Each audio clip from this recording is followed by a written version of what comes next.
Dear students, welcome to ಕಲರವ tutorials Chitradurga. Students, ಈ ವಿಡಿಯೋದಲ್ಲಿ ನಾವು 9ನೇ ತರಗತಿಯ ಕನ್ನಡ ಪ್ರಥಮ ಭಾಷೆಗೆ ಸಂಬಂಧಪಟ್ಟಂತಹ ಒಂದು ಮಾದರಿ ಪ್ರಶ್ನೆ ಪತ್ರಿಕೆಯನ್ನು, ಅದಕ್ಕೆ ಕೀ ಉತ್ತರವನ್ನು ನಾನು ನಿಮಗೆ ನೀಡ್ತಾ ಇದ್ದೀನಿ.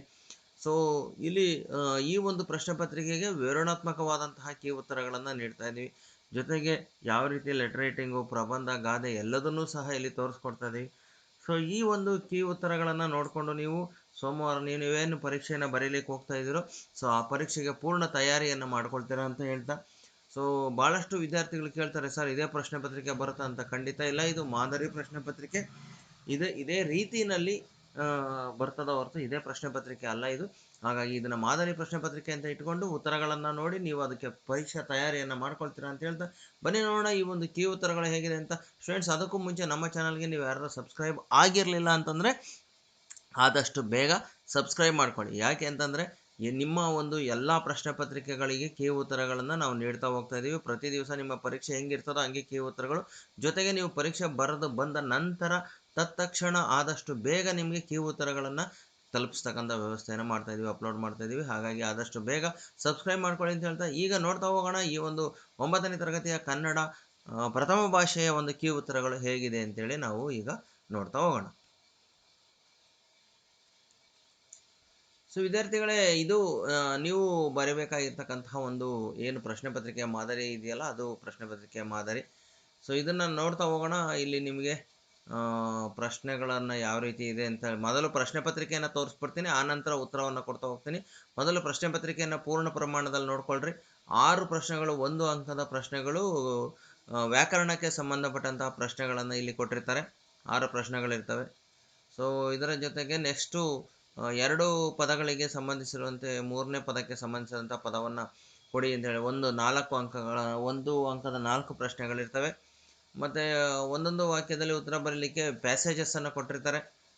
ಸೊ ಇದನ್ನು ನೋಡಿಕೊಂಡು ನೀವು ಕ್ವಶನ್ಗೆ ಆನ್ಸರ್ಸನ್ನು ಬರೀಬೇಕು. ಪದ್ಯ ಭಾಗವನ್ನು ಕೊಟ್ಟಿರ್ತಾರೆ. ಸೊ ಅದನ್ನು ನೋಡಿಕೊಂಡು ಅಲ್ಲಿ ಕೊಟ್ಟಿರ್ತಕ್ಕಂಥ ಪ್ರಶ್ನೆಗಳಿಗೆ ಉತ್ತರವನ್ನು ಬರೀಬೇಕು. ಈಗ ಭಾಳ ಈಸಿ ಏನಪ್ಪ ಅಂತಂದರೆ, ನೀವು ಟೆಕ್ಸ್ಟ್ ಬುಕ್ನಲ್ಲಿ ಓದಿ ನೆನ್ಪಿಟ್ಕೋಬೇಕಾಗಿಲ್ಲ. ಇಲ್ಲೇ ವಿಷಯ ಇರುತ್ತೆ, ಇಲ್ಲೇ ನೋಡ್ಕೊಂಡು ಇಲ್ಲೇ ಆನ್ಸರ್ ಬರೀಬೇಕು. ಬಟ್ ಉತ್ತರವನ್ನು ಕಂಡುಹಿಡಿಯೋದಷ್ಟೇ ನಿಮ್ಮ ಕೆಲಸ ಆಗಿರ್ತದೆ. ಸೊ ಹಾಗಾಗಿ ಭಾಳಷ್ಟು ಈಸಿ ಇರ್ತಕ್ಕಂಥದ್ದು. 3-4 ವಾಕ್ಯದ್ದು ಸಹ ಇಲ್ಲೇ ಪ್ಯಾಸೇಜನ್ನು ಕೊಟ್ಬಿಟ್ಟು ನಿಮಗೆ ಕ್ವಶನ್ ಆನ್ಸರ್ಸ್ನ ಕೇಳ್ತಾ ಇರೋದು. ಇದೇ ಪ್ಯಾಸೇಜಲ್ಲೇ ಉತ್ತರ ಇರ್ತದೆ, ಅದನ್ನು ನೋಡಿಕೊಂಡು ಬರೀರಿ. ನಿಮ್ಮ ಟೆಕ್ಸ್ಟ್ ಬುಕ್ದೇ ಪ್ಯಾಸೇಜ್ ಕೊಟ್ಟರು ಸಹ ಅದನ್ನು ನೋಡಿಕೊಂಡು ನಿಮಗೆ ಬರೀಲಿಕ್ಕೆ ಒಂದು ಅವಕಾಶವನ್ನು ಇಲ್ಲಿ ಕೊಟ್ಟಿದ್ದಾರೆ. ಸೊ ಹಾಗಾಗಿ ಇದನ್ನು ಸರಿಯಾಗಿ ಉತ್ತರಗಳನ್ನು ಆಯ್ಕೆ ಮಾಡಿ ಬರೀಬೇಕಷ್ಟೇ ನೀವು. ಸೊ ಇನ್ನು ಮತ್ತೆ ಪದ್ಯ ಭಾಗ, ಪ್ಯಾಸೇಜಸ್ಸು ಭಾಳಷ್ಟು ಇರ್ತವೆ.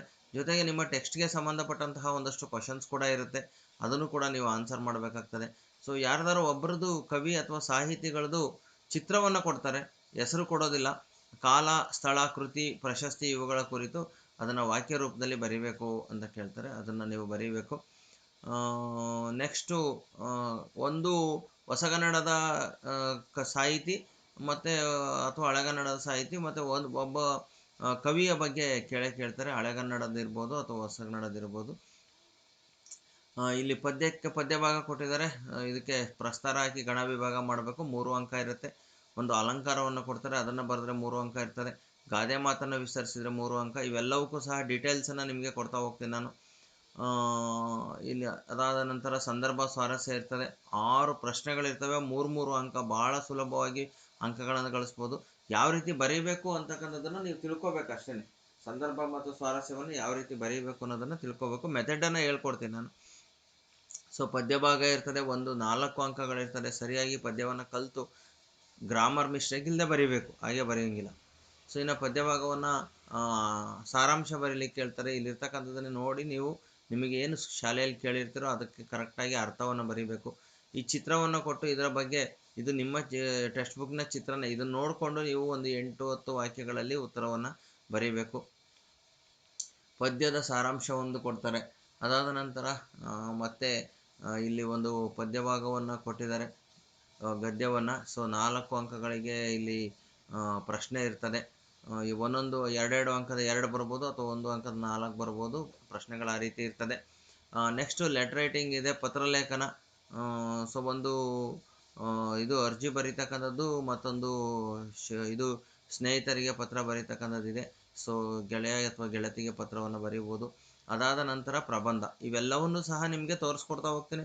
ಸೊ ಪ್ರಶ್ನೆ ಪತ್ರಿಕೆಯನ್ನು ನೋಡಿದ್ರಲ್ಲ, ಈಗ ಉತ್ತರವನ್ನು ನಾವೀಗ ನೋಡ್ತಾ ಹೋಗೋಣ. ಏನು ಯಾವ ರೀತಿ ಉತ್ತರವನ್ನು ಇದಕ್ಕೆ ನೀವು ಬರೀಬೇಕು ಅನ್ನೋದನ್ನು ನಾನು ನಿಮಗೆ ತೋರಿಸ್ಕೊಡ್ತಾ ಹೋಗ್ತೇನೆ.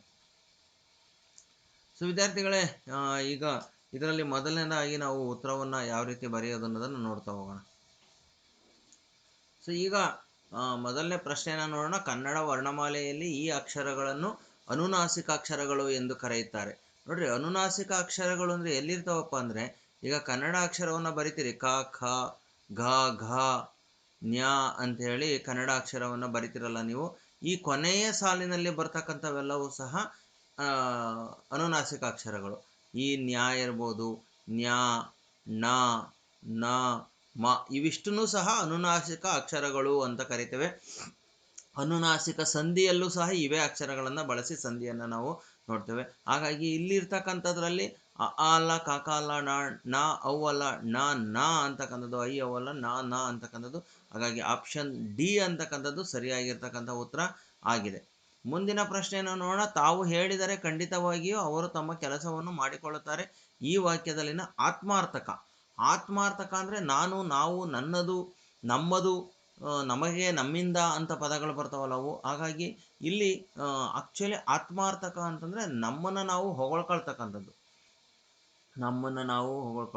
ತಾವು, ತಮ್ಮಿಂದ, ತಮಗಾಗಿ, ತಮಗೆ ಅಂತಕ್ಕಂಥದ್ದು. ಬೇರೆಯವರಿಗೆ ನಾವು ಹೆಂಗೆ ಅವ್ರದ್ದು ಅಂತ ಹೇಳ್ತೀವಲ್ಲ, ಹಾಗಾಗಿ ಇಲ್ಲಿ ತಾವು ಅಂತಕ್ಕಂಥದ್ದು ಆತ್ಮಾರ್ಥಕ ಸರ್ವನಾಮ ಆಗಿದೆ. ಹಾಗಾಗಿ ತಾವು ಅಂತಕ್ಕಂಥದ್ದು. ನೆಕ್ಸ್ಟು ಮುಂದಿನ ಒಂದು ಇದನ್ನು ನೋಡೋಣ. ಗುರುಗಳ ಹಿತೋಪದೇಶ ಬದುಕಿಗೆ ದಾರಿದೀಪ. ಇಲ್ಲಿ ಹಿತೋಪದೇಶ ಪದವು ಈ ಸಂಧಿಗೆ ಉದಾಹರಣೆಯಾಗಿದೆ ಅಂತ ಕೇಳಿದರೆ, ಸೊ ಅದನ್ನು ಬಿಡಿಸಿ ಬರೆದಾಗ ಹಿತ ಪ್ಲಸ್ ಉಪದೇಶ ಅಂತ ಬಿಡಿಸ್ತೀವಿ ನಾವು. ಹಿತ ಪ್ಲಸ್ ಉಪದೇಶ ಅಂತೇಳಿ. ಹಿತ ಅಂದರೆ ಇಲ್ಲಿ ಅ ಅಕ್ಷರ ಬಂದಿದೆ, ಉಪದೇಶ ಉ ಬಂದಿದೆ. ಇಲ್ಲಿ ಕೂಡಿಸಿ ಬರೆದಾಗ ಇಲ್ಲಿ ನೋಡ್ರಿ, ಹಿತೋಪದೇಶನಲ್ಲಿ ಓ ಅಕ್ಷರ ಬಂದಿದೆ, ಹಿತೋಪದೇಶನಲ್ಲಿ. ಹಾಗಾಗಿ ಆಕಾರಕ್ಕೆ ಊಕಾರ ಬಂದು ಓಕಾರ ಆದರೆ ಅದನ್ನು ನಾವು ಗುಣಸಂಧಿ ಅಂತ ಕರಿತೇವೆ. So therefore option D ಅಂತಕ್ಕಂಥದ್ದು ಇಲ್ಲಿ ಸರಿಯಾಗಿರ್ತಕ್ಕಂತಹ ಉತ್ತರ ಆಗಿದೆ. ಮುಂದಿನ ಪ್ರಶ್ನೆಯನ್ನು ನೋಡೋಣ.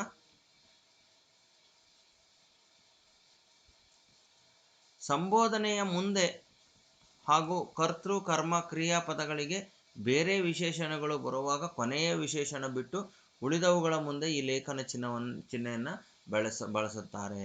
ಈಗ ನೋಡ್ರಿ, ಕರ್ತೃಕರ್ಮ ಪದಗಳನ್ನು ಈಗ ಸುಮಾರು ಬೇರೆ ಬೇರೆ ಹೆಸರುಗಳನ್ನು, ರಾಮ, ಭೀಮ, ಶ್ಯಾಮ, ಇವರೆಲ್ಲರೂ ಹೊರಟರು ಅಂತಂದಾಗ ರಾಮ, ಭೀಮ, ಶ್ಯಾಮ, ಈ ರೀತಿ ಇವನ್ನೆಲ್ಲವನ್ನು ಬರೀಬೇಕಾದ್ರೆ ನಾವೇನು ಮಾಡ್ತೀವಪ್ಪ ಅಂತಂದರೆ ಅಲ್ಪ ವಿರಾಮವನ್ನು ಬರಿತಾ ಹೋಗ್ತೀವಿ. ಇಲ್ಲಿ ಅಲ್ಪ ವಿರಾಮವನ್ನೇ ಹಾಕೋದು ಇಂಥವನ್ನ ಬಂದಾಗ. ಹಾಗಾಗಿ ಪುಸ್ತಕ, ಪೆನ್ನು, ಹಾಳೆ ಇವನ್ನೆಲ್ಲ ಬರೀಬೇಕಾದ್ರೆ ವಿಶೇಷಣಗಳು ಅಂತ ಕರಿತೀವಿ. ಈ ಬೇರೆ ಬೇರೆ ವಿಶೇಷಣಗಳು ಬಂದರೆ ನಾವೇನು ಮಾಡ್ತೀವಿ, ಅಲ್ಪ ವಿರಾಮ ಉಪಯೋಗಿಸ್ತೀವಿ. ಹಾಗಾಗಿ ಆಪ್ಷನ್ ಸಿ ಅಂತಕ್ಕಂಥದ್ದು ಸರಿಯಾಗಿರ್ತಕ್ಕಂಥ ಉತ್ತರ ಆಗಿದೆ.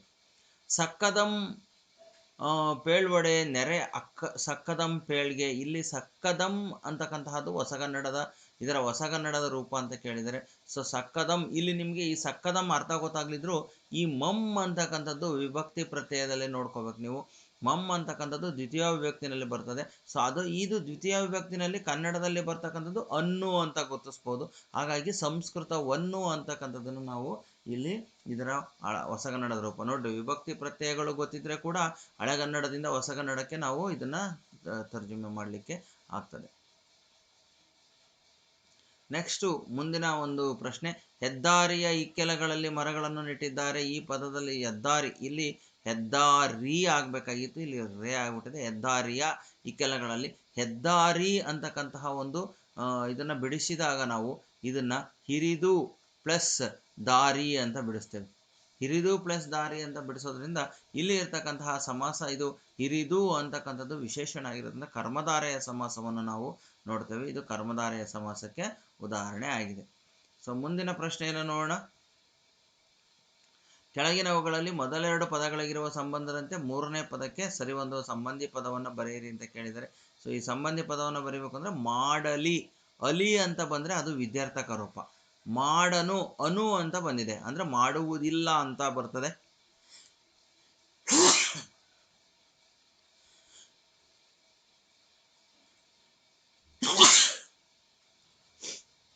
ಸೊ ಇಲ್ಲಿ ಅನು ಅಂತ ಬಂದಿರೋದ್ರಿಂದ ಇದನ್ನು ನಾವು ಮಾಡನು ಅಂತಕ್ಕಂಥದ್ದನ್ನು ನಿಷೇಧಾರ್ಥಕ ಪದ ಅಂತ ಕರಿತೇವೆ. ಹಾಗಾಗಿ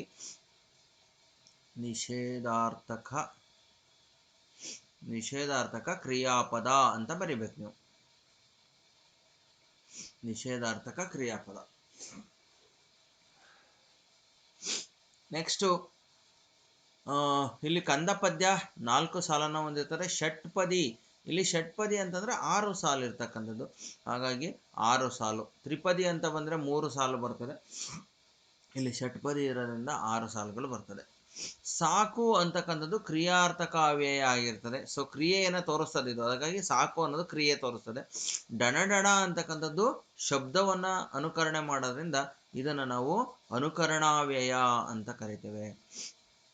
ಶಬ್ದದ ಅನುಕರಣೆ ಮಾಡೋದ್ರಿಂದ ಇಲ್ಲಿ ಡಣ, ಸರಸರ, ಪರಪರ, ಬಡ ಇವೆಲ್ಲ ಶಬ್ದದ ಅನುಕರಣೆ ಮಾಡ್ತಕ್ಕಂಥವು.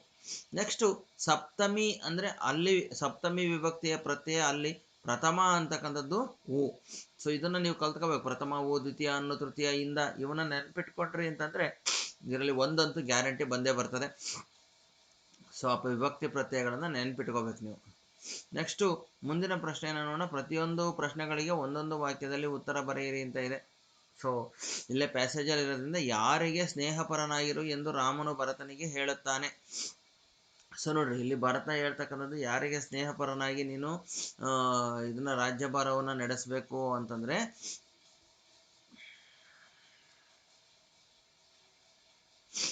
ನೋಡ್ರಿ ಇದೆ, ನೀನು ವೃದ್ಧರಿಗೂ ತರುಣರಿಗೂ ಸ್ನೇಹಪರನಾಗಿರು ಅಂತ ಬರಿಬೇಕು ನೀವು.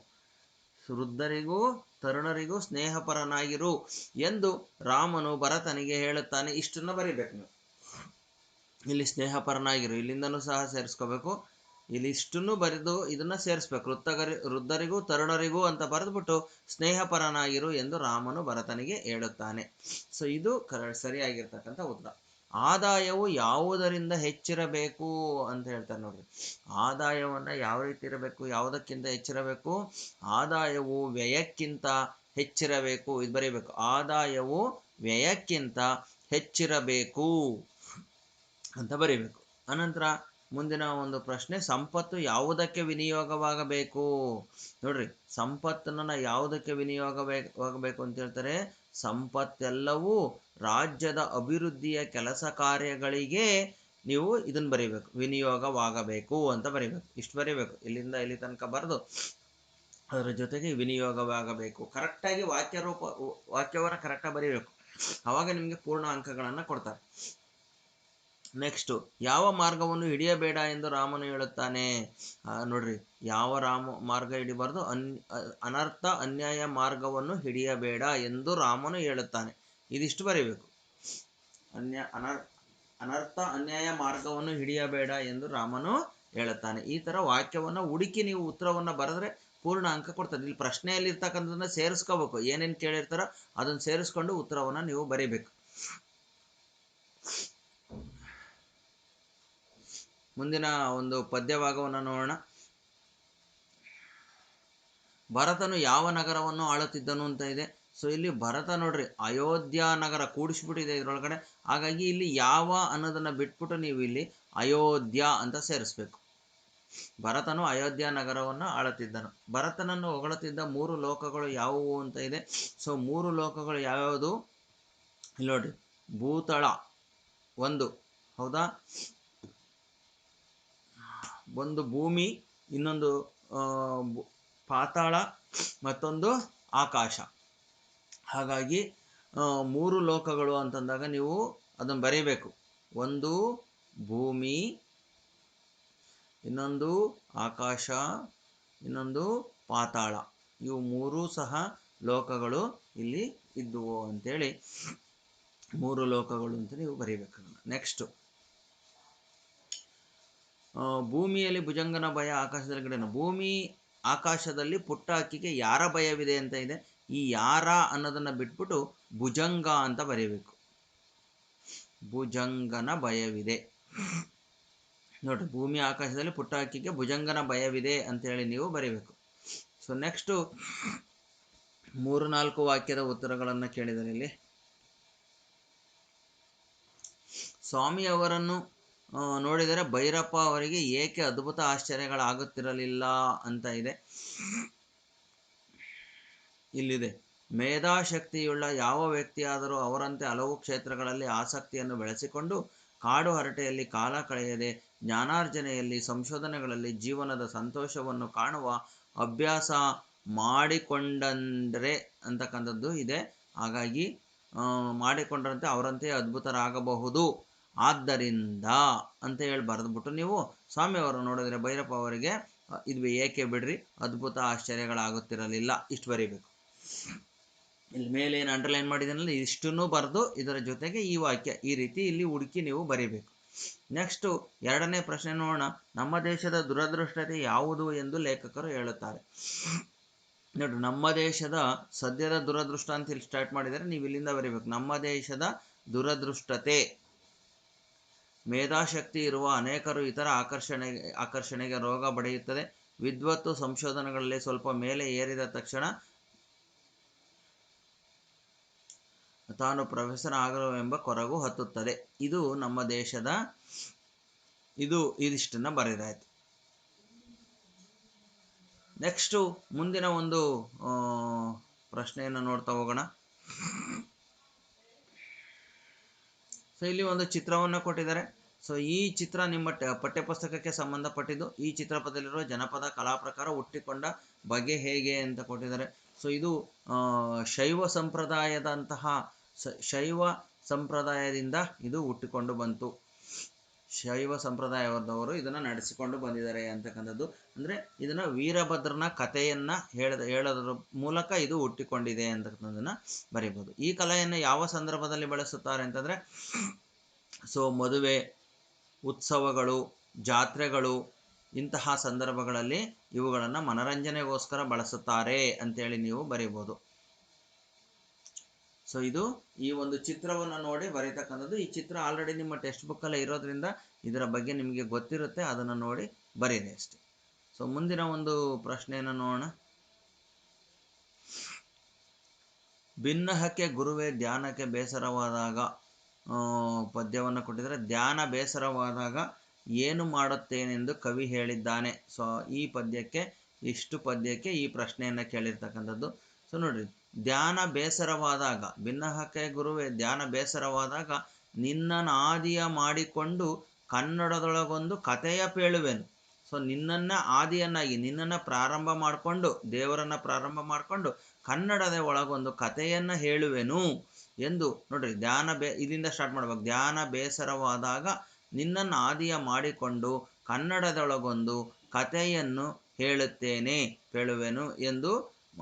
ಇದು ಏನು ಬೇಡ, ಮಾಡುತ್ತೇನೆ, ಕಥೆಯನ್ನು ಹೇಳುತ್ತೇನೆಂದು ಕವಿ ಹೇಳುತ್ತಾನೆ. ಇಷ್ಟು ಬರೆದ್ರೆ ಸಾಕು. ಸೊ ನೆಕ್ಸ್ಟು ಬಂದು ಮುಂದಿನ ಪ್ರಶ್ನೆ, ಗುರುವಿಂದು ಬೆಸಸೆ ಭಿಕ್ಷೆಗೆ. ಈ ಒಂದು ಇದಕ್ಕೆ ಸಂಬಂಧಪಟ್ಟಂತೆ ಇಲ್ಲಿ ಅಭಿರುಚಿ ತಲ್ಲಣಗೊಳ್ಳಲು ಕಾರಣವೇನು ಅಂತ ಕೇಳಿದರೆ, ಒಂದು ನಿಮಿಷ. ಇಲ್ಲಿ ಅಭಿರುಚಿ ತಲ್ಲಣಗೊಳ್ಳಲು ಕಾರಣವೇನು ಅಂತಂದರೆ, ಅಭಿರುಚಿ ತಲ್ಲಣಗೊಳ್ಳಲು ನಿನ್ನ ಕೇಡಂ ಪರಿವೀಕ್ಷಿಸಿ, ಅಂದರೆ ಅವನ ಕೇಡನ್ನು ನೆನೆಸಿಕೊಂಡು ಅಭಿರುಚಿ ತಲ್ಲಣಗೊಳ್ಳಲು ಅಂತ ಅದನ್ನು ಬರೀಬೇಕು. ಅವನ ಕೇಡನ್ನು ನೆನೆಸಿಕೊಂಡು ಅಭಿರುಚಿ ತಲ್ಲಣಗೊಂಡನು ಅಂತೇಳಿ ಬರೀಬೇಕಾಗ್ತದೆ. ಸೊ ನೆಕ್ಸ್ಟ್ ನಿಮ್ಮ ಟೆಕ್ಸ್ಟ್ಗೆ ಸಂಬಂಧಪಟ್ಟ ಹಾಗೆ ಪ್ರಶ್ನೆಗಳನ್ನು ಕೊಟ್ಟಿದ್ದಾರೆ. ಮಹಾರಾಜರ ಆಳ್ವಿಕೆ ಕಾಲದಲ್ಲಿ ಮೈಸೂರು ಕಲಾವಿದರಿಗೆ ಪ್ರೋತ್ಸಾಹ ನೀಡುವ ಕೇಂದ್ರವಾಗಿತ್ತು. ತುತ್ತಿನ ಚೀಲ ತುಂಬಿಸುವ ಸಲುವಾಗಿ ರಂಗರಾವ್ ಕುಟುಂಬ ಸ್ಥಳಾಂತರಗೊಂಡಿತು. ಇವರು ಪಂಡ್ರಿಬಾಯಿ ಕುಟುಂಬ ಮೈಸೂರಿಗೆ ಸ್ಥಳಾಂತರಗೊಳ್ಳಲು ಕಾರಣವೇನು ಅಂತ ಕೊಟ್ಟಿದ್ದಾರೆ. ನೋಡಿ, ಇದನ್ನೇ ಬರೀಬೇಕು. ತುತ್ತಿನ ಚೀಲ ತುಂಬಿಸುವ ಸಲುವಾಗಿ ಇದು ಬರೀಬೇಕು. ತುತ್ತಿನ ಚೀಲ ತುಂಬಿಸುವ ಸಲುವಾಗಿ ಪಂಡರಿಬಾಯಿರವರ ಕುಟುಂಬ ಮೈಸೂರಿಗೆ ಸ್ಥಳಾಂತರಗೊಂಡಿತು ಅಂತ ಉತ್ತರ ಬರೀಬೇಕು. ಇದು ತುತ್ತಿನ ಚೀಲ ತುಂಬಿಸುವ ಸಲುವಾಗಿ ಪಂಡರಿಬಾಯಿಯವರ ಕುಟುಂಬ ಮೈಸೂರಿಗೆ ಸ್ಥಳಾಂತರಗೊಂಡಿತು. ಇಲ್ಲೇ ಪ್ರಶ್ನೆಗೆ ಉತ್ತರ ಇರುತ್ತೆ, ಇಲ್ಲೇ ಉತ್ತರ ಬರೀಬೇಕಷ್ಟೇ. ಮುಂದಿನ ಪ್ರಶ್ನೆ ನೋಡೋಣ. ಲಾಂಚು ತನ್ನ ಪಯಣ ಮುಗಿಸಿದಾಗ ಜನರು ಹೇಗೆ ಹೊರಡುತ್ತಾರೆ ಅಂತ ಇದೆ. ನೋಡಿ, ಲಾಂಚು ತನ್ನ ಪಯಣವನ್ನು ಮುಗಿಸಿದ ತಕ್ಷಣ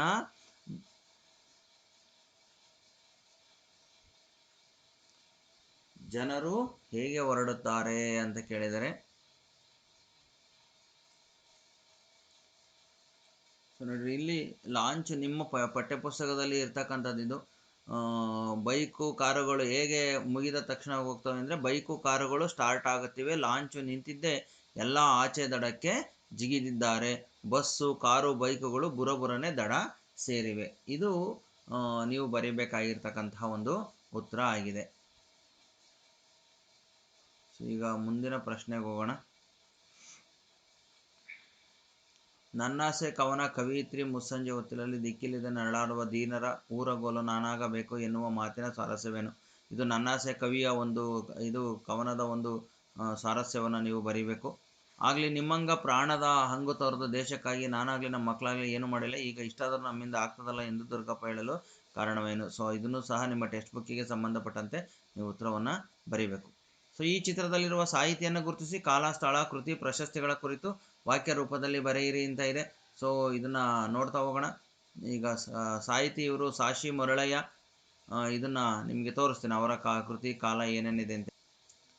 ಸೊ ವಿದ್ಯಾರ್ಥಿಗಳೇ, ಇದು ಸಾಶಿ ಮರಳಯ್ಯ ಇವರ ಒಂದು ಕೃತಿಕಾರರ ಪರಿಚಯ. ನೀವು ನಿಮ್ಮ ಟೆಕ್ಸ್ಟ್ ಬುಕ್ನಲ್ಲಿ ಇದೇ ಥರ ಇರ್ತದೆ, ಹಾಗಾಗಿ ಈ ಒಂದು ಚಿತ್ರನೇ ಕೊಟ್ಟಿರ್ತಾರೆ. ಸಾಶಿ ಮರಳಯ್ಯ ಇವರ ಹೆಸರು ಶ್ರೀ ಸಾಸಲು ವೀರ ಶಿವರುದ್ರಯ್ಯ ಮರಳಯ್ಯ.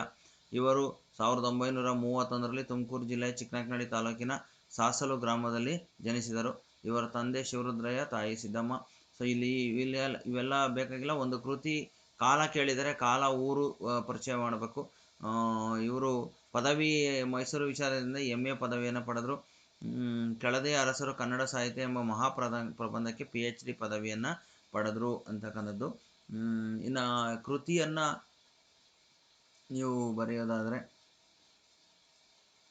ಸೊ ಇಲ್ಲಿ ಕೃತಿಗಳು ಬೇಕಾದಷ್ಟಿದ್ದಾವೆ. ಶಿವತಾಂಡವ, ಕೆಂಗನಗಲ್ಲು, ವಚನ ವೈಭವ, ನೆಲದ ಸೊಗಡು, ನಾಟ್ಯಮಯೂರಿ, ವಿಜಯವಾತಾಪಿ, ಇದರಲ್ಲಿ ಯಾವ್ದಾದ್ರು ಒಂದನ್ನಾದರೂ ನೀವು ಬರೀಬೇಕು. ಸೊ ಅವರಿಗೆ ಸಿಕ್ಕಂತಹ ಪ್ರಶಸ್ತಿಯನ್ನು ನಾವು ನೋಡಿದಾಗ ಇವೆಲ್ಲ ಕೃತಿಗಳು ಇದರಲ್ಲಿ ಯಾವ್ದಾದ್ರು ಒಂದು ಬರೀಬೇಕು. ಇವರಿಗೆ ಕನ್ನಡ ರಾಜ್ಯೋತ್ಸವ ಪ್ರಶಸ್ತಿ ಸಿಕ್ಕಿದೆ, ಕನ್ನಡ ಸಾಹಿತ್ಯ ಅಕಾಡೆಮಿ ಪ್ರಶಸ್ತಿ, ದೇವರಾಜ್ ಬಹದ್ದೂರ್ ಪ್ರಶಸ್ತಿ, ಇದಿಷ್ಟು ಸಹ ಸಿಕ್ಕಿದೆ. ನಿಮಗಿರ್ತಕ್ಕಂಥದ್ದು ಅವರ ಇದು ಪ್ರಜಾನಿಷ್ಠೆ ಅಂತಕ್ಕಂಥದ್ದು, ಇದು ಗದ್ಯಪಾಠ ನಿಮಗೆ ಬರೆದಿರ್ತಕ್ಕಂಥದ್ದು. ಅವರು ಬರೆದಿರ್ತಕ್ಕಂಥ ಕೃತಿ ನಾಟ್ಯಮಯೂರಿಯಿಂದ ಆಯ್ದುಕೊಳ್ಳಲಾಗಿದೆ. ಸೊ ಇದಿಷ್ಟು ಸಾಶಿ ಮರಳಯ್ಯ ಇವರ ಒಂದು ಕವಿ ಪರಿಚಯ ಆಗಿರ್ತಕ್ಕಂಥದ್ದು. ಮುಂದಿನ ಪ್ರಶ್ನೆ, ನಡುಗನ್ನಡದ ಅಗ್ರಮಾನ್ಯ ಕವಿಯು ರಾಘವಂಕನ ಒಬ್ಬ ರಗಳೆ ಕವಿ, ಹರಿಹರನ ಸೋದರಳಿ ಶಿಷ್ಯ, ಹಂಪಿಯ ವಿರೂಪಾಕ್ಷನ ಪರಮಭಕ್ತ. ಈ ಕವಿಯ ಕಾಲಾಕೃತಿಯನ್ನು ಕೇಳಿದರೆ ನೋಡೋಣ. ಸೊ ವಿದ್ಯಾರ್ಥಿಗಳೇ, ಇದು ರಾಘವಂಕ ಇವರ ಒಂದು ಇದು. ಇಲ್ಲಿ ಚಿತ್ರವನ್ನು ಹಳೆಗನ್ನಡದ ಕವಿಗಳಿಗೆ ಚಿತ್ರವನ್ನು ಕೊಡೋದಿಲ್ಲ, ಯಾಕೆಂದರೆ ಸರಿಯಾದ ಪೂರ್ಣ ಚಿತ್ರ ಸಿಗೋದಿಲ್ಲ ಅಂಥೇಳಿ. ಸೊ ಇಲ್ಲಿ ರಾಘವಾಂಕ ನಡುಗನ್ನಡದ ಕವಿ, ಅಗ್ರಮಾನ್ಯ ಕವಿ. ಇವರ ಕ್ಷೇತ್ರ ಹಂಪೆ ಕ್ಷೇತ್ರ. ಇವರು ಬರೆದಿರ್ತಕ್ಕಂತಹ ಕೃತಿಗಳು ಹರಿಶ್ಚಂದ್ರ ಕಾವ್ಯ, ಸಿದ್ದರಾಮಚರಿತ್ರೆ. ಇದರಲ್ಲಿ ಯಾವ್ದಾದ್ರು ಒಂದು ಅಥವಾ ಎರಡನ್ನು ನೀವು ಬರೆದ್ರೆ ಸಾಕು. ಇಲ್ಲಿ ಷಟ್ಪದಿಯನ್ನು ಬರೆದಿರ್ತಕ್ಕಂಥದ್ದು, ಷಟ್ಪದಿ ಛಂದಸ್ಸು ರಾಘವಾಂಕ ಬರಿತಾ ಇದ್ದಿದ್ದು. ಇವರಿಗೆ ಬಂದಂತಹ ಬಿರುದುಗಳು ಉಭಯ ಕವಿ, ಕಮಲರವಿ, ಕವಿ ಶರಭ ಬೇರುಂಡ, ಷಟ್ಪದಿಯ ಬ್ರಹ್ಮ. ಇದನ್ನು ನೆನ್ಪಿಟ್ಕೊಂಡ್ಬಿಡ್ರಿ, ಷಟ್ಪದಿಯ ಬ್ರಹ್ಮ ಅಂತಕ್ಕಂಥದ್ದು. ನಿಮಗಿರ್ತಕ್ಕಂತಹ ಒಂದು ಇದರಲ್ಲಿ ಹರಿಶ್ಚಂದ್ರ ಕಾವ್ಯ ಸಂಗ್ರಹದಿಂದ ನಿಮ್ಮ ಒಂದು ಪಠ್ಯಭಾಗವನ್ನು ಆಯ್ದುಕೊಳ್ಳಲಾಗಿದೆ. ಸೊ ಇದು ರಾಘವಾಂಕ ಕವಿಯ ಒಂದು ಪರಿಚಯ ಆಗಿರ್ತಕ್ಕಂಥದ್ದು. ಮುಂದಿನ ಪ್ರಶ್ನೆಯನ್ನು ನೋಡೋಣ. ಈ ಕೆಳಗಿನ ಪದ್ಯಭಾಗಕ್ಕೆ ಪ್ರಸ್ತಾರ ಹಾಕಿ ಗಣ ವಿಭಾಗ ಮಾಡಿ ಛಂದಸ್ಸಿನ ಹೆಸರನ್ನು ಬರೆಯಿರಿ. ಸೊ ಇಲ್ಲಿ ಒಂದ್ಸಲ ನಿಮಗೆ ತೋರಿಸ್ಬಿಡ್ತೀನಿ ಲಘುಗುರು ಹಾಕೋದು ಹೇಗೆ ಅಂತೇಳಿ. ನೀವು ಕಲ್ತಿದ್ದೀರಾ ಅಂತ ಅಂದ್ಕೊಳ್ತೀನಿ. ಇಲ್ಲಿ ಯಾವ್ಯಾವು ಅಲ್ಪ ಪ್ರಾಣ ಮಹಾಪ್ರಾಣ ನೋಡ್ಕೋಬೇಕು, ದೀರ್ಘಾಕ್ಷರಗಳನ್ನು ನೋಡ್ಕೋಬೇಕು. ದೀರ್ಘಾಕ್ಷರಗಳು ಮತ್ತು ಒತ್ತಕ್ಷರಗಳು ಬಂದರೆ ಮಾತ್ರ ಇಲ್ಲಿ ಗುರುವನ್ನು ಹಾಕ್ಬೇಕಾಗ್ತದೆ. ಸೊ ದೀರ್ಘಾಕ್ಷರಗಳು ಬಂದರೆ ಅದೇ ಅಕ್ಷರಕ್ಕೆ ಹಾಕ್ಬೇಕು, ಒತ್ತಕ್ಷರ ಬಂದರೆ ಹಿಂದಿನ ಅಕ್ಷರಕ್ಕೆ ಹಾಕ್ಬೇಕು. ಇಲ್ಲಿ ಸುಲಿದ ಅನ್ನೋದಕ್ಕೆ ಇದು ಲಘು ಲಘು ಲಘು ಮೂರೂ ಸಹ ಇಲ್ಲಿ ರಸಸ್ವರಗಳಿದ್ದಾವೆ. ಬಾಳೆ ದೀರ್ಘ ಸ್ವರ, ಳೆ ಯ ಹ ಹಣ್ಣಿನ ನಾಕ್ಕೆ ನಾವತ್ತಿದೆ, ಹಾಗಾಗಿ ಇಲ್ಲಿಗೆ ಗುರು ಹಾಕಬೇಕು. ಸೊ ಇಲ್ಲಿ ಕೆಳಗಡೆ ಅಲ್ಲ ಮತ್ತೆ. ಸೊ ಗುರುವನ್ನು ಇಲ್ಲಿ ಇದ್ರ ಹಿಂದಿನ ಅಕ್ಷರಕ್ಕೆ ಹಾಕಬೇಕು. ಸೊ ಇದಕ್ಕೆ ಲಘು ಬರ್ತದೆ. ನಮ್ ಅನ್ನೋದಕ್ಕೆ ಗುರು ದ ದಿ. ಸೊ ಅದೇ ರೀತಿ ಕ ಳಿ ದ ಸಿ ಗು ರಿ ನ, ಇಲ್ಲಿ ಕಾಗೆ ಇದು ಬರ್ತದೆ. ಕಬ್ಬಿ ನನ್ ದ ದಿ. ಅಳಿದ ಅನ್ನೋದಕ್ಕೆ 3ಕ್ಕೂ ಲಘು ಹಾಕಬೇಕು. ಇದಕ್ಕೆ ಗುರು ಬರ್ತದೆ. ಲಘು ಲಘು ಗುರು, ಲಘು ಗುರು, ಲಘು ಲಘು, ಲಘು ಲಘು ಲಘು ಗುರು, ಲಘು ಗುರು. ಸೊ ಈಗ ಇದನ್ನು ನಾವು ವಿಭಾಗ ಮಾಡ್ತಾ ಹೋದರೆ ಸೊ 3 4 3 4 ಬರ್ತಾ ಹೋಗ್ತದೆ. ಸೊ ಇದು ಭಾಮಿನಿ ಷಟ್ಪದಿಯಲ್ಲಿ ಇರ್ತಕ್ಕಂಥದ್ದು. ಷಟ್ಪದಿ ಇರೋದ್ರಿಂದ 3 4 3 4 ವಿಭಾಗವನ್ನು ಮಾಡ್ಬೋದು. 3 4 3 4 3 4.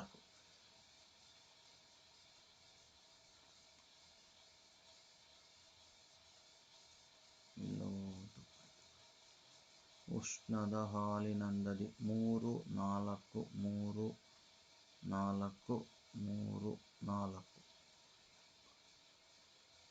ರಪ್ಪ ಆಗಿರೋದ್ರಿಂದ ಇದಕ್ಕೆ ಗುರು ಬರ್ತದೆ. ಇದಿಷ್ಟು ಬರ್ತದೆ. ಸೊ ಇದನ್ನು ನಾವು ನೋಡಿದಾಗ ಇಲ್ಲಿ ಷಟ್ಪದಿ ಬರ್ತದೆ. ಸೊ ಇದನ್ನು ನೀವು ಗಣ ವಿಭಾಗ ಪ್ರಸ್ತಾರ ಹಾಕಿದಿರಿ, ಗಣ ವಿಭಾಗ ಮಾಡಿದಿರಿ, ಛಂದಸ್ಸಿನ ಹೆಸರು ಭಾಮಿನಿ ಷಟ್ಪದಿ ಅಂತ ಬರೆದ್ರೆ ಆಯ್ತು. ಭಾಮಿನಿ ಷಟ್ಪದಿ ಅಂತ ಬರಿ. ಸೊ ಇದಿಷ್ಟು ಆದರೆ ಇದು ಒಂದು ಷಟ್ಪದಿಯ ಇದು ಪದ್ಯ ಆಗಿರ್ತಕ್ಕಂಥದ್ದು. ಸೊ ನೆಕ್ಸ್ಟು ಮುಂದಿನ ಒಂದು ಪ್ರಶ್ನೆಯನ್ನು ನೋಡೋಣ. ಸಾವಿತ್ರಿಯ ಮುಖ ಕಮಲ ಅರಳಿತು ಅಂತಕ್ಕಂಥದ್ದನ್ನು ನಾವಿಲ್ಲಿ ಅಲಂಕಾರವನ್ನು ಬರಿಬೇಕು. ನೋಡೋಣ ಅಲಂಕಾರ. ಸೊ ಇಲ್ಲಿ ಸೀತೆಯ ಮುಖ ಕಮಲ ಅರಳಿತು ಅಂತಕ್ಕಂಥದ್ದು ರೂಪಕಾಲಂಕಾರಕ್ಕೆ ಬರ್ತಕ್ಕಂಥದ್ದು. ಸೊ ಇಲ್ಲಿ ರೂಪಕಾಲಂಕಾರವನ್ನು ನಾವು ಬರೀಬೇಕು ಅಂತಂದಾಗ ಯಾವ್ಯಾವುದನ್ನು ಬರೀಬೇಕು ಅನ್ನೋದನ್ನು ನಿಮಗೆ ಇಲ್ಲಿ ತೋರಿಸ್ಕೊಡ್ತಾ ಹೋಗ್ತೇನೆ. ಸೊ ರೂಪಕಾಲಂಕಾರದ ಒಂದು ಮಾದರಿ ಇಲ್ಲಿದೆ. ಅದರ ಪ್ರಕಾರನೇ ಸೀತೆಯ ಮುಖ ಕಮಲ ಅರಳಿತು ಅದನ್ನು ಸಹ ಹೇಗೆ ಬರಿಬೇಕು ಅಂತೇಳಿ ನಾವಿಲ್ಲಿ ನೋಡ್ತಾ ಹೋಗೋಣ. ನೋಡ್ರಿ, ಇಲ್ಲಿ ಅಲಂಕಾರ ಯಾವುದು ಅಂತ ಬರೀಬೇಕು, ರೂಪಕಾಲಂಕಾರ ಬರೀಬೇಕು, ಲಕ್ಷಣ ಬರೀಬೇಕು. ಉಪಮೇಯ ಉಪಮಾನಗಳಿಗೆ ಭೇದವು ಕಂಡುಬರದೆ ಅವೆರಡು ಒಂದೇ ಎಂದು ವರ್ಣಿಸಿದರೆ ಅದೇ ರೂಪಕಾಲಂಕಾರ. ಲಕ್ಷಣ ಬರೀಬೇಕು. ಉಪಮೇಯ ಇಲ್ಲಿ ನಾವು ನೋಡಿದಾಗ ಸೀತೆಯ ಮುಖ, ಉಪಮೇಯ ಅಂತಕ್ಕಂಥದ್ದು ಸೀತೆಯ ಮುಖ ಆಗ್ತದೆ. ಸೊ ಇಲ್ಲಿ ಉಪಮಾನ ಕಮಲ, ಸೀತೆಯ ಮುಖವನ್ನು ಕಮಲ ಅಂತಲೇ ಹೇಳಿರ್ತಕ್ಕಂಥದ್ರಿಂದ ಇಲ್ಲಿ ಉಪಮಾನ ಕಮಲ ಆಗ್ತದೆ. ಸೊ ಇಲ್ಲಿ ಸಮನ್ವಯವನ್ನು ನೋಡಿದಾಗ ಇದನ್ನು ಸ್ವಲ್ಪ ತೆಗಿತೇನೆ, ಸಮನ್ವಯ ಮುಂದಿನ ಪೇಜಲ್ಲಿ. ಸೊ ಇಲ್ಲಿ ಉಪಮೇಯವನ್ನು ನಾವು ಸೀತೆಯ ಮುಖ ಅಂತ ಬರೆದ್ವಿ, ಸೀತೆಯ ಮುಖ. ಉಪಮಾನವನ್ನು ಕಮಲಕ್ಕೆ ಹೋಲಿಕೆ ಮಾಡೋದು. ಇಲ್ಲಿ ಉಪಮೇಯವಾದ, ಇದನ್ನು ತೆಗಿತೀನಿ ನಾನು, ಉಪಮೇಯವಾದ ಸೀತೆಯ ಮುಖವನ್ನು ಈ ಥರ ಬರೀಬೇಕು ನೀವು. ಉಪಮೇಯವಾದ ಸೀತೆಯ ಮುಖವನ್ನು ಬರೆದ್ಬಿಟ್ಟು ಉಪಮಾನವಾದ ಯಾವುದಕ್ಕೆ, ಕಮಲಕ್ಕೆ, ಉಪಮಾನವಾದ ಕಮಲಕ್ಕೆ ಅಭೇದವಾಗಿ ರೂಪಿಸಿ ವರ್ಣಿಸಲಾಗಿದೆ. ಆದ್ದರಿಂದ ಈ ವಾಕ್ಯವು ರೂಪಕಾಲಂಕಾರಕ್ಕೆ ಉದಾಹರಣೆ ಆಗಿದೆ. ಈ ರೀತಿ ಈ ಸ್ಟೆಪ್ಸ್ಗಳನ್ನು ಯೂಸ್ ಮಾಡಿಕೊಂಡು ನೀವು ಕರೆಕ್ಟಾಗಿ ಬರೆದ್ರೆ ನಿಮಗೆ ಪೂರ್ಣ ಅಂಕಗಳನ್ನು ಕೊಡ್ತಾರೆ. ಮುಂದಿನ ಪ್ರಶ್ನೆಯನ್ನು ನೋಡೋಣ. ಸೊ ಇದು ಅಲಂಕಾರ ಆಯಿತು. ಕೊಟ್ಟಿರುವ ಗಾದೆಗಳಲ್ಲಿ ಯಾವುದಾದರೂ ಒಂದು ಗಾದೆಯನ್ನು ಇಲ್ಲಿ ವಿಸ್ತರಿಸಿ ಅಂತ ಕೇಳಿದರೆ, ಕೊಟ್ಟಿರುವ ಗಾದೆಗಳಲ್ಲಿ ಯಾವುದಾದ್ರು ಒಂದು ವಿಸ್ತರಿಸಿ. ಆರೋಗ್ಯವೇ ಭಾಗ್ಯ, ಕೊಟ್ಟಿದ್ದು ತನಗೆ ಬಚ್ಚಿಟ್ಟಿದ್ದು ಪರರಿಗೆ ಅಂತ ಇದೆ. ಸೊ ನೋಡೋಣ ಇವನ್ನ ಯಾವ ರೀತಿ ಬರೀಬೇಕು ಅಂತಕ್ಕಂಥದ್ದನ್ನು. ಸೊ ಗಾದೆಯನ್ನು ಯಾವ ರೀತಿ ಬರೀಬೇಕು ಅಂತ ನಾವೀಗ ನೋಡೋಣ. ಸೊ ಇಲ್ಲಿ ಗಾದೆ ಮಾತನ್ನು ಬರೀಬೇಕಾದ್ರೆ ನೀವು ಈ ಮೊದಲು ಒಂದಷ್ಟು ವಾಕ್ಯಗಳನ್ನು ಬರೀಬೇಕಾಗ್ತದೆ. ಏನಪ್ಪ ಅದು ಅಂತಂದರೆ, ಇದು ಗಾದೆಯು ವೇದಕ್ಕೆ ಸಮಾನ, ವೇದ ಸುಳ್ಳಾದರೂ ಗಾದೆ ಸುಳ್ಳಾಗದು ಎಂಬ ಮಾತಿದೆ. ಈ ಗಾದೆಯು ಹಿರಿಯರ ಜೀವನದ ಅನುಭವದ ನುಡಿಮುತ್ತುಗಳು, ಅದರಲ್ಲಿ ಈ ಗಾದೆಯು ಒಂದಾಗಿದೆ ಅಂತಕ್ಕಂಥದ್ದನ್ನು ಬರೆದ್ಬಿಟ್ಟು, ಆನಂತರ ಜೀವನದಲ್ಲಿ ಆರೋಗ್ಯವೇ ಸಂಪತ್ತು ಎಂಬುದು ಭಾಳ ಸತ್ಯ. ಯಾವುದೇ ಕೆಟ್ಟ ಅಥವಾ ಒಳ್ಳೆಯ ಸಂದರ್ಭಗಳಲ್ಲಿ ನಮ್ಮೊಂದಿಗೆ ಉಳಿಯುವುದು ನಮ್ಮ ಉತ್ತಮ ಆರೋಗ್ಯ ಮಾತ್ರ. ಇಷ್ಟು ಬರೆದ್ಬಿಟ್ಟು ಆಮೇಲೆ ಗಾದೆಯ ಅರ್ಥವನ್ನು ಬರೀಬೇಕು. ಸೊ ಗಾದೆಯ ಅರ್ಥವನ್ನು ನಿಮ್ಮದೇ ಆದ ಮಾತಿನಲ್ಲಿ ಕೂಡ ಬರೀಬೋದು, ಅಥವಾ ಇಲ್ಲಿರೋದನ್ನು ನೋಡಿ ನೀವು ಪ್ರಾಕ್ಟೀಸನ್ನು ಕೂಡ ಮಾಡ್ಕೋಬೋದು.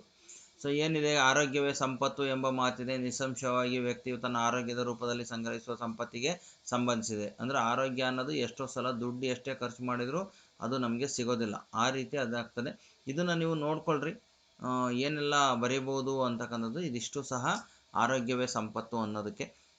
ಇನ್ನೊಂದು ಕೊಟ್ಟಿದ್ದಾರೆ, ಕೊಟ್ಟಿದ್ದು ತನಗೆ ಬಚ್ಚಿಟ್ಟಿದ್ದು ಪರರಿಗೆ ಅಂತ ಅದನ್ನು ಸಹ ತೋರಿಸ್ತೇನೆ. ಸೊ ಆದರೆ ಅದರಲ್ಲಿ ಮೊದಲನೇ ವಾಕ್ಯ ಏನಿದೆಯಲ್ಲ, ಈ ಮೊದಲನೇದು ಬರೆದಿರೋದು ಇದು ಕಾಮನ್ ಆಗಿ ಎಲ್ಲದಕ್ಕೂ ಬರೀರಿ. ಎಲ್ಲಿ ತನಕ ಕಾಮನ್ ಆಗಿ ಬರೀಬೇಕಪ್ಪ ಅಂತಂದರೆ, ಸೊ ಇದರಲ್ಲಿ ಯಾವುದೇ ಗಾದೆ ಮಾತನ್ನು ಕೊಟ್ಟರೂ ಸಹ ನೀವು ಕಾಮನ್ ಆಗಿ ಬರೀತಕ್ಕಂಥದ್ದನ್ನು ಒಂದನ್ನು ತೋರಿಸ್ತೇನೆ.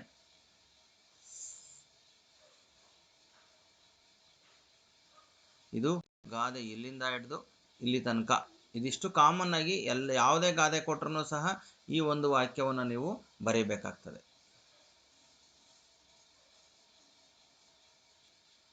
ಸೊ ಇನ್ನು ಮುಂದಿಂದು ಇನ್ನೊಂದು ಗಾದೆ ಮಾತನ್ನು ನೋಡ್ತಾ ಹೋಗೋಣ. ಕೊಟ್ಟಿದ್ದು ತನಗೆ ಬಚ್ಚಿಟ್ಟಿದ್ದು ಪರರಿಗೆ ಅಂತಕ್ಕಂಥದ್ದನ್ನು ನಾವು ನೋಡ್ತಾ ಹೋದಾಗ ಇಲ್ಲಿ ಇದನ್ನು ನೋಡ್ಕೊಳ್ರಿ ಯಾವ ರೀತಿ ಬರೀಬೇಕು ಅಂತೇಳಿ. ಇತರರಿಗೆ ಕೊಡುವಾಗ ನಮಗೂ ಕೊಡುತ್ತೇವೆ ಅಂತಕ್ಕಂಥದ್ದನ್ನು ನಾವು ಪ್ರಯೋಜನಗಳನ್ನು ನೋಡೋದು ಸಾಧ್ಯವಾಗಿರೋದು, ಆದರೆ ಅವುಗಳು ಇವೆ. ನಾವು ಇತರರಿಗೆ ನೀಡಿದಾಗ ನಾವು ನಮ್ಮ ಸಮಯ, ಸಂಪನ್ಮೂಲ, ನಮ್ಮ ಪ್ರೀತಿಯನ್ನು ಹಂಚಿಕೊಳ್ಳುತ್ತೇವೆ. ಇದರ ಹಲವಾರು ಸಕಾರಾತ್ಮಕ ಫಲಿತಾಂಶಗಳಿಗೆ ಕಾರಣವಾಗಬಹುದು. ಏನೇನಾಗುತ್ತೆ? ಬಲವಾದ ಸಂಬಂಧಗಳು ಬೆಳೀತದೆ, ಹೆಚ್ಚಿನ ಸಂತೋಷ ಸಿಗುತ್ತೆ, ಎಲ್ಲರ ಜೊತೆಗೂ ಸಹ ಉತ್ತಮವಾದಂತಹ ಸಂಬಂಧವನ್ನು ನಾವು ಗಳಿಸ್ಕೊಳ್ಳಿಕ್ಕೆ ಸಾಧ್ಯ ಆಗ್ತದೆ.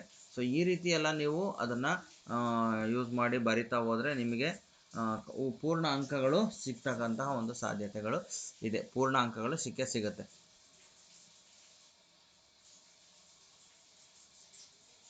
ನೋಡಿ, ಈ ಥರ ಹೆಚ್ಚಿನ ಸಂತೋಷ ಸಿಗುತ್ತೆ, ಇದರ ಜೊತೆಗೆ ಹೆಚ್ಚು ಅರ್ಥಪೂರ್ಣ ಜೀವನವನ್ನು ನಡೆಸ್ಬೋದು. ಇಲ್ಲಿ ಇಷ್ಟೊಂದು ಬರೀಬೇಕಂತೇನಿಲ್ಲ, ನೀವು ಒಂದು 7-8 ವಾಕ್ಯದಲ್ಲಿ ಮುಗಿಸಿದ್ರೆ ಸಾಕು. ಇದರಲ್ಲಿ ಯಾವ ನೆನಪಿರ್ತಾವೋ ಅವನ್ನ ನೀವು ನೆನಪಿಟ್ಕೊಂಡು ಬರೀಬೋದು. ಇಲ್ಲಿ ಪೂರ್ಣ ಹೆಚ್ಚಿನದನ್ನು ತಗೊಂಡಿದೆ, ಇಲ್ಲೊಂದು ಸ್ವಲ್ಪ ಕಡಿಮೆ ಮಾಡ್ಕೊಂಡು ಬರೀಬೋದು ನೀವು. ಇಲ್ಲೊಂದಷ್ಟು ಉದಾಹರಣೆಯನ್ನು ಕೊಟ್ಟಿದ್ದಾರೆ, ಈ ಗಾದೆಗೆ ಸಂಬಂಧಿಸಿದ ಒಂದಿಷ್ಟು ಉದಾಹರಣೆ ಯಾವುದು ಅಂಥೇಳಿ. ಸೊ ಇದನ್ನು ನೀವು ಉಪಯೋಗ ಮಾಡಿಕೊಂಡು ಬರೀಬೋದು.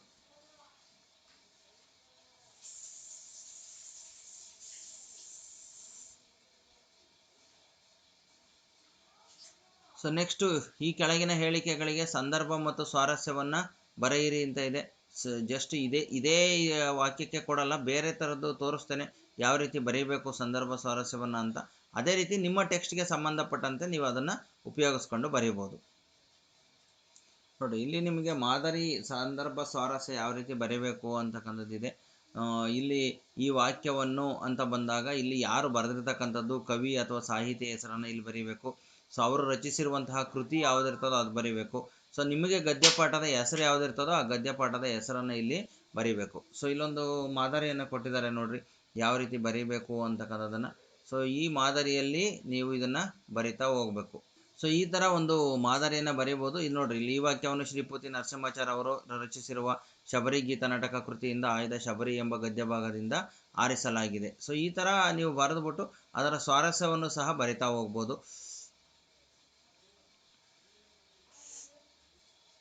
ಸೊ ಇದು ಒಂದು ಮೊದಲನೇ ಪದ್ಯ, ಹೇಮಂತ ಇಲ್ಲಿಂದ ಸ್ಟಾರ್ಟ್ ಆಗಿದೆ, ಋತುರಾಜನಳಿಗೆ. ಸೊ ಈ ಫುಲ್ ಸ್ಟಾಪು, ಕಾಮ ಎಲ್ಲವನ್ನೂ ಸಹ ಕರೆಕ್ಟಾಗಿ ಬರೀಬೇಕು. ಇದು ಒಂದು ಪದ್ಯ. ಇನ್ನೊಂದು ಪದ್ಯ ನಿಮಗೆ ಕೊಟ್ಟಿರ್ತಕ್ಕಂಥದ್ದು ಇದು, ಹೇಮಂತ ನಾಳಿಕೆಯ ಕಠಿಣ ಶಾಸನವಿಂತು ಜೀವಗಳ ಧರ್ಮ, ಇಲ್ಲಿವರೆಗೆ ಕೊಟ್ಟಿದ್ದಾರೆ. ಸೊ ಇದು ನಿಮ್ಮ ಟೆಕ್ಸ್ಟ್ ಬುಕ್ಕಲ್ಲೇ ಇರ್ತಕ್ಕಂಥದ್ದು, ಇದನ್ನು ನೀವು ಕರೆಕ್ಟಾಗಿ ನೋಡಿ ಕಲ್ತ್ಕೋಬೇಕು. ಸೊ ಇಲ್ಲಿ ಫುಲ್ ಸ್ಟಾಪ್ ಎಲ್ಲ ಕರೆಕ್ಟಾಗಿ ಬರೆದ್ರೆ ಮಾತ್ರ ನಿಮಗೆ ಪೂರ್ಣ ಅಂಕಗಳು 4 ಅಂಕಗಳು ಸಿಗ್ತದೆ. ತಪ್ಪಿಲ್ದಂಗೆ ಬರೀಬೇಕು, ಸ್ಪೆಲ್ಲಿಂಗ್ ಮಿಸ್ಟೇಕ್ಸ್ ಇರಬಾರ್ದು, ಅದನ್ನೆಲ್ಲ ನೀವು ಕರೆಕ್ಟಾಗಿ ಬರೀಬೇಕಾಗ್ತದೆ. ಸೊ ಓಕೆ, ಮುಂದಿನ ಪ್ರಶ್ನೆ ನೋಡೋಣ. ಈ ಕೆಳಗಿನ ಪದ್ಯ ಭಾಗವನ್ನು ಅರ್ಥ ಮಾಡಿಕೊಂಡು ಅಡಕವಾಗಿರೋ ಮೌಲ್ಯವನ್ನು ಆಧರಿಸಿ ಸಾರಾಂಶವನ್ನು ಬರೆಯಿರಿ ಅಂತ ಇದೆ. ಸೊ ಈ ಒಂದು ಸಾರಾಂಶವನ್ನು ನೀವು ಬರೀಬೇಕಾಗ್ತದೆ. ಸೊ ಮುಂದಿನ ಒಂದು ನೋಡ್ರಿ, ಇಲ್ಲಿ ಒಂದು ಚಿತ್ರವನ್ನು ಕೊಟ್ಟಿದ್ದಾರೆ. ಈ ಚಿತ್ರ ನಿಮ್ಮ ಟೆಕ್ಸ್ಟ್ ಬುಕ್ನಲ್ಲಿ ಇರ್ತಕ್ಕಂಥದ್ದೇ. ಸೊ ವೃದ್ಧ ಮಾಹೇಶ್ವರನನ್ನು ಕವಿ ಹೇಗೆ ವರ್ಣಿಸಿದ್ದಾನೆ ಅದನ್ನು ಬರೀಬೇಕು. ಮದುವೆ ಮಂಟಪದಲ್ಲಿ ವೃದ್ಧನು ಮಾಡಿದ ಅವಾಂತರಗಳನ್ನು ವಿವರಿಸಿ ಅಂತ. ಸೊ ಇಲ್ಲೆಲ್ಲ ಏನೇನಾಗಿದೆ ಇದೊಂದು ಸ್ವಲ್ಪ ನೆನಪು ಮಾಡಿಕೊಂಡು ಒಂದು 7ರಿಂದ 8ರಿಂದ 10 ವಾಕ್ಯದಲ್ಲಿ ಉತ್ತರಗಳನ್ನು ಬರೀರಿ. ನೆಕ್ಸ್ಟ್, ಹೊಸ ಹಾಡು ಪದ್ಯದ ಮೂಲಕ ಪದ್ಯದ ಸಾರಾಂಶವನ್ನು ಬರೆದ್ರೆ ನಡೀತದೆ. ಹೊಸ ಹಾಡು ಪದ್ಯದ ಸಾರಾಂಶವನ್ನು ಬರೀರಿ. ಸೊ ನೆಕ್ಸ್ಟ್, ಈ ಕೆಳಗಿನ ಒಂದು ಗದ್ಯ ಭಾಗವನ್ನು ಕೊಟ್ಟಿದ್ದಾರೆ, ಇದನ್ನು ಓದ್ಕೊಂಡು ನೀವು 3-4 ವಾಕ್ಯದಲ್ಲಿ, ಇಲ್ಲ 2 ಅಂಕಗಳಿಗೆ ಕೊಟ್ಟಿದ್ದಾರೆ, ಹಾಗಾಗಿ ಇದನ್ನು 2 ಅಂಕಗಳಿಗೆ ಉತ್ತರವನ್ನು ಬರೀಬೇಕು. ಸಿದ್ಧಾರ್ಥನು ತನಗೆ ಆದ ಜ್ಞಾನದ ಅನುಭವವನ್ನು ಜನರಿಗೆ ತಿಳಿಸಲು ಹೇಗೆ ಬಂದನು ಅಂತ ಇದೆ. ಸೊ ಸಿದ್ಧಾರ್ಥ ತನಗೆ ಆದಂತಹ ಜ್ಞಾನದ ಒಂದು ಅನುಭವವನ್ನು ಜನರಿಗೆ ತಿಳಿಸೋದಕ್ಕೆ ಯಾವ ರೀತಿ ಬಂದ ಅಂತಕ್ಕಂಥದ್ದು ನೋಡ್ರಿ. ಇಲ್ಲೈತೆ, ಸಿದ್ಧಾರ್ಥನು ತನಗೆ ಆದ ಜ್ಞಾನದ ಅನುಭವವನ್ನು ತಿಳಿಸಲು ಸಂತೋಷದಿಂದ ಮುಂದೆ ಬಂದನು ಅಂತಕ್ಕಂಥದ್ದನ್ನು ಬರೀಬೇಕು. ಇಲ್ಲಿ ನಡೆದನು ಬಿಟ್ಬಿಟ್ರಿ, ಇದನ್ನು ತೆಗೆದುಬಿಟ್ಟು ಬಂದನು ಅಂತಕ್ಕಂಥದ್ದನ್ನು ಬರೀ ಅಷ್ಟೇ. ಸಿದ್ಧಾರ್ಥನಿಗೆ ಜ್ಞಾನೋದಯವಾದಾಗ ಪ್ರಕೃತಿಯಲ್ಲಾದ ವಿಸ್ಮಯವನ್ನು ತಿಳಿಸಿ ಅಂತ ಇದೆ ನೋಡ್ರಿ. ಪ್ರಕೃತಿಯಲ್ಲಿ ಏನೇನು ವಿಸ್ಮಯ ಆಯ್ತಪ್ಪ ಅಂತಂದರೆ, ಇರುವೆಗಳು ಹುತ್ತದಿಂದ ಸಾಲು ಸಾಲಾಗಿ ಹೊರಬರುವಂತೆ, ಬೆಳ್ಳಕ್ಕಿಗಳು ಗುಂಪು ಗುಂಪಾಗಿ ಉದ್ದನೆಯ ಸಾಲು ಮಾಡಿ ಆಕಾಶಕ್ಕೆ ಏಣಿ ಹಾಕಿದಂತೆ ಪ್ರಕೃತಿಯಲ್ಲಿ ವಿಸ್ಮಯ ಕಂಡು ಬಂದಿತು. ಇಷ್ಟು ಬರೆದ್ರೆ ಸಾಕು. ಇಲ್ಲೇ ಉತ್ತರ ಇರ್ತದೆ, ಇದನ್ನೇ ನೋಡಿ ಬರೀಬೇಕಷ್ಟೆ. ಈ ಕೆಳಗಿನ ಯಾವುದಾದ್ರು ಒಂದಕ್ಕೆ ಕೊಟ್ಟಿರುವ ಮಾಹಿತಿ ಆಧರಿಸಿ ಪತ್ರ ಬರೆಯಿರಿ ಅಂತ ಇದೆ. ನಿಮ್ಮನ್ನು ಶಿಕಾರಿಪುರದ ಕನ್ನಡ ಪಬ್ಲಿಕ್ ಶಾಲೆಯ ವಿದ್ಯಾರ್ಥಿ ರವಿ ರಾಗಿಣಿ ಎಂದು ಭಾವಿಸಿಕೊಂಡು ಶ್ರೀ ರಾಮಾಯಣ ದರ್ಶನಂ ಪುಸ್ತಕವನ್ನು ಕಳಿಸಿಕೊಡುವಂತೆ ಕೋರಿ ವ್ಯವಸ್ಥಾಪಕರು ಸ್ವಪ್ನ ಬುಕ್ ಹೌಸ್ ಬೆಂಗಳೂರು ಇವರಿಗೆ ಒಂದು ಮನವಿ ಪತ್ರವನ್ನು ಬರೆಯಿರಿ ಅಂತ ಇದೆ. ಸೊ ಆ ಮನವಿ ಪತ್ರ ಹೇಗೆ ಬರೆಯೋದು ಅನ್ನೋದನ್ನು ಈಗ ನೋಡೋಣ. ಸೊ ಪತ್ರಲೇಖನ ಹೀಗಿರಲಿ, ಇಂದ ಅಂತ ಸ್ಟಾರ್ಟ್ ಮಾಡಬೇಕು. ಸೊ ಇಲ್ಲಿ ಇದೇ ಮಾದರಿಯಲ್ಲಿ ಬರೆದ್ರೆ ಮಾತ್ರ ನಿಮಗೆ ಪೂರ್ಣ ಅಂಕಗಳು ಸಿಗ್ತದೆ. ಸೊ ಇಂದ ಅಂತ ಸ್ಟಾರ್ಟ್ ಮಾಡಬೇಕು. ಇಲ್ಲಿ ರವಿ ಅಥವಾ ರಾಗಿಣಿ ಯಾವ್ದಾದ್ರು ಒಂದು ಹೆಸರು ಬರೀರಿ. ನೀವು ಗಂಡು ಮಕ್ಕಳಾಗಿದ್ದರೆ ರವಿ ತಗೊಳ್ರಿ, ಹುಡುಗಿಯರಾಗಿದ್ದರೆ ರಾಗಿಣಿ ಅಂತ ಬರೀರಿ. ಕರ್ನಾಟಕ ಪಬ್ಲಿಕ್ ಶಾಲೆ ಶಿಕಾರಿಪುರ, ಡೇಟು ನಿಮ್ಮ ಎಕ್ಸಾಮ್ ದಿನಾಂಕವನ್ನು ಹಾಕ್ರಿ. ಯಾವತ್ತು ಬರೀತಾ ಇರೋದು ನೀವು? 11/3/2023 ಇದನ್ನು ಡೇಟನ್ನು ಹಾಕ್ಕೊಳ್ರಿ. ಸೊ ಅನಂತರ ಯಾರಿಗೆ ಬರೀತಾ ಇರೋದು? ಇವರಿಗೆ ಅಂತ ಬರೆದ್ಬಿಟ್ಟು ವ್ಯವಸ್ಥಾಪಕರು ಸ್ವಪ್ನ ಬುಕ್ ಹೌಸ್ ಬೆಂಗಳೂರು. ಸೊ ಇದಿಷ್ಟನ್ನು ಇಲ್ಲಿ ಬರಿಬೇಕು. ಅದಾದ ನಂತರ ಇಲ್ಲಿ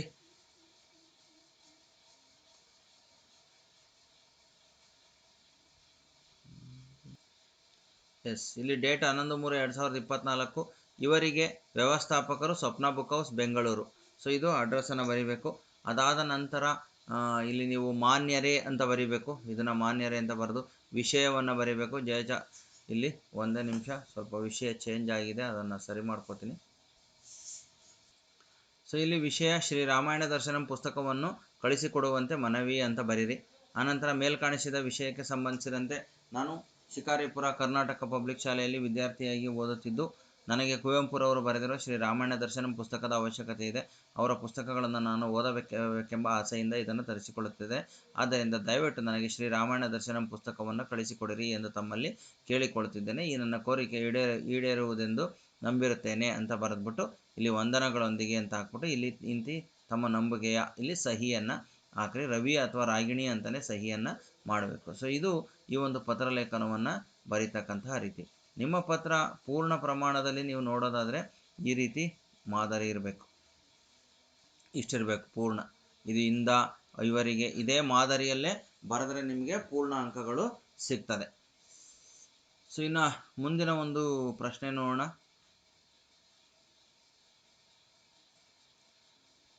ಇನ್ನು ಗೆಳೆಯನಿಗೆ ಪತ್ರ ಏನು, ನಿಮಗೆ ಒಂದು ಬರೆದ್ರೆ ಸಾಕು, ಎರಡರಲ್ಲಿ ಒಂದು. ಸೊ ಇವು ಕೆಳಗಿನವುಗಳಲ್ಲಿ ಒಂದು ವಿಷಯದಲ್ಲಿ 15 ವಾಕ್ಯಗಳಿಗೆ ಕಡಿಮೆ ಇಲ್ಲದಂತೆ ಪ್ರಬಂಧ ಬರೆಯಿರಿ ಅಂತ ಇದೆ. ಪ್ರಬಂಧವನ್ನು ನೋಡೋಣ ಹೇಗೆ ಬರೆಯೋದು ಅಂತ. ಸೊ ರಾಷ್ಟ್ರೀಯ ಹಬ್ಬಗಳ ಮಹತ್ವ ಅಂತ ಇದೆ. ರಾಷ್ಟ್ರೀಯ ಹಬ್ಬಗಳ ಮಹತ್ವ ಪ್ರಬಂಧವನ್ನು ಬರೀಬೇಕಾದ್ರೆ ಸೊ ನೋಡಿರಿ, ಈ ಥರ ಸ್ಟಾರ್ಟ್ ಮಾಡಬೇಕು ನೀವು. ರಾಷ್ಟ್ರೀಯ ಹಬ್ಬಗಳ ಮಹತ್ವ ಮೊದಲು ಪೀಠಿಕೆ ಬರಬೇಕು. ಆನಂತರ ಪೀಠಿಕೆನಲ್ಲಿ ಏನು ಬರೀಬೇಕು ನೋಡ್ಕೊಂಬಿಡ್ರಿ.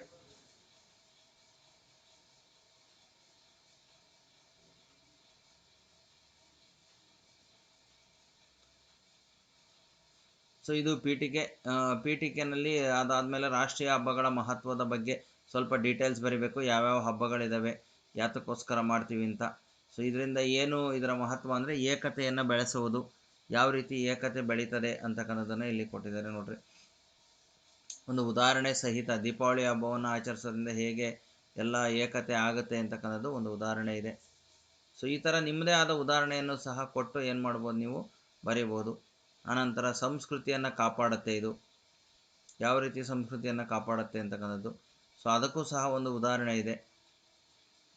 ಇದನ್ನು ನೀವು ಬರೆದಿಟ್ಕೋಬೋದು. ವಿಡಿಯೋ ಪಾಸ್ ಮಾಡಿಕೊಂಡು ನೀವು ನೋಟ್ಬುಕ್ಕಲ್ಲಿ ಬರೆದಿಟ್ಕೊಂಡು ಆಮೇಲೆ ಪ್ರಾಕ್ಟೀಸ್ ಮಾಡ್ಬೋದು.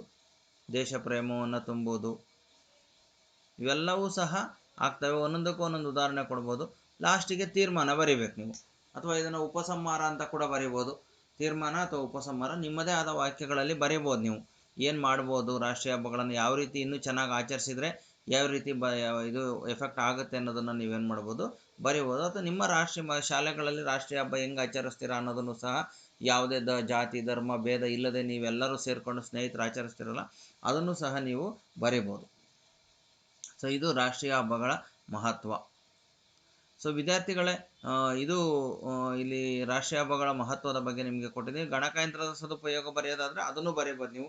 ವಿವಿಧ ಕ್ಷೇತ್ರಗಳಲ್ಲಿ ಯಾವ್ಯಾವ ಕ್ಷೇತ್ರಗಳಲ್ಲಿ ವಿದ್ಯಾಭ್ಯಾಸದಲ್ಲಿ, ಶೈಕ್ಷಣಿಕ ಕ್ಷೇತ್ರದಲ್ಲಿ, ವೈದ್ಯಕೀಯ ಕ್ಷೇತ್ರದಲ್ಲಿ, ಆಮೇಲೆ ಕೃಷಿ ಕ್ಷೇತ್ರದಲ್ಲಿ, ವಾಣಿಜ್ಯ ಕ್ಷೇತ್ರದಲ್ಲಿ ಯಾವ ರೀತಿ ಗಣಕಯಂತ್ರ ಬಳಸ್ತಾ ಇದ್ದಾರೆ. ಈಗ ಗಣಕಯಂತ್ರ ಇಲ್ಲದೇ ಇದ್ದರೆ ಏನು ಕೆಲಸನೇ ನಡೆಯೋದಿಲ್ಲ. ಹಾಗಾಗಿ ಬೇರೆ ಬೇರೆ ಕ್ಷೇತ್ರಗಳಲ್ಲಿ ರಾಜಕೀಯ ಕ್ಷೇತ್ರ ಇರ್ಬೋದು, ಬಾಹ್ಯಾಕಾಶ ಕ್ಷೇತ್ರ ಇರ್ಬೋದು, ಇವೆಲ್ಲದರಲ್ಲೂ ಈ ಒಂದು ಗಣಕಯಂತ್ರ ಯಾವ ರೀತಿ ಉಪಯೋಗ ಆಗ್ತಾ ಇದೆ, ಸದುಪಯೋಗ ಮಾತ್ರ ಕೇಳಿರೋದ್ರಿಂದ ಒಳ್ಳೆಯದರ ಬಗ್ಗೆ ಮಾತ್ರ ಬರೀಬೇಕು ನೀವು. ಇದಿಷ್ಟನ್ನು ಬರೆದರೂ ನೀವು ಅದನ್ನು ಸಹ ಪೀಠಿಕೆ ಬೆಳವಣಿಗೆ ಮತ್ತು ಉಪಸಂಹಾರ ಉಪಯೋಗಿಸಿ ಬರೀಬಹುದು. ಸೊ ಇದಿಷ್ಟನ್ನು ಬರೆದ್ರೆ ಮಾತ್ರ ನಿಮಗೆ ಪೂರ್ಣ ಅಂಕಗಳು ಸಿಗ್ತದೆ. ಸೊ ಇದನ್ನು ನೋಡ್ಕೊಳ್ರಿ, ಪ್ರಾಕ್ಟೀಸ್ ಮಾಡಿರಿ. ಸೋಮವಾರ ನಿಮ್ಮ ಪರೀಕ್ಷೆ ಶುಭ ಆಗಲಿ ಅಂತ ಹೇಳ್ತಾ ಸೊ ಈ ವಿಡಿಯೋವನ್ನು ಮುಗಿಸ್ತಾ ಇದ್ದೀನಿ. ಈ ವಿಡಿಯೋವನ್ನು ನಿಮ್ಮ ಸ್ನೇಹಿತರಿಗೂ ಸಹ ಶೇರ್ ಮಾಡಿರಿ. ಈ ವಿಡಿಯೋ ಇಷ್ಟ ಆಯಿತು ಅಂತಂದರೆ ನೀವು ಒಂದು ಲೈಕನ್ನು ಕೊಡಿ ಅಂತ ಹೇಳ್ತಾ, ಆದಷ್ಟು ಬೇಗ ನಮ್ಮ ಚಾನಲ್ಗೆ ಸಬ್ಸ್ಕ್ರೈಬ್ ಕೂಡ ಮಾಡ್ಕೊಳ್ಳಿ ಅಂತ ಹೇಳ್ತಾ ಈ ವಿಡಿಯೋವನ್ನು ಮುಗಿಸ್ತಾ ಇದ್ದೀನಿ. ಧನ್ಯವಾದಗಳು ಸ್ಟೂಡೆಂಟ್ಸ್.